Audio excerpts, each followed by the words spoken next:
presented by Mathli Express Music.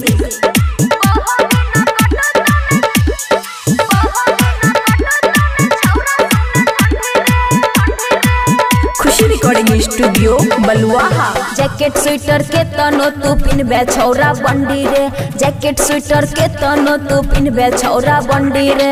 बहो बिना कटत ने तोरा सुने ठंडी रे, बहो बिना कटत ने तोरा सुने ठंडी रे, तोरा सुने ठंडी रे।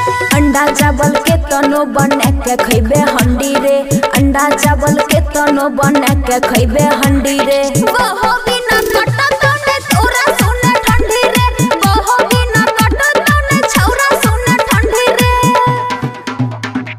DJ good Madhubani, DJ good Madhubani, छौरा सुने ठंडी रे, बहो बिना कटत ने छौरा सुने ठंडी रे। खुशी रिकॉर्डिंग स्टूडियो बलुआहा। हे रे बहु लगन फेल हो छे मखन मलाई, ई हे लगन में तू कर ले सगाई। बहु लगन फेल हो छे मखन मलाई, ई हे लगन में तू कर ले सगाई। केतनो तू घूम भी छौरा सुने मंडी रे, केतनो तू घूम भी छौरा सुने मंडी रे।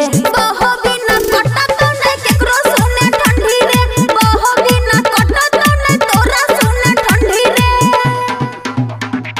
DJ good Madhubani, DJ good Madhubani, बहु बिना कटत ने छौरा सुने ठंडी रे,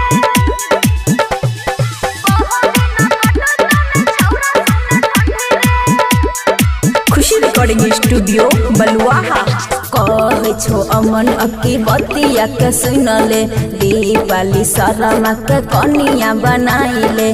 कहे छो अमन अक्की बतिया के सुनले, दीपाली शर्मा के कनिया बनाइले। राइटर अमरजीत बने नहीं घमंडी रे, राइटर अमरजीत बने नहीं घमंडी रे। बहो बिना कटत ने केकरो सुने ठंडी रे, बहो बिना कटत ने तोहर सुने ठंडी रे। खुशी रिकॉर्डिंग स्टूडियो बलुआहा।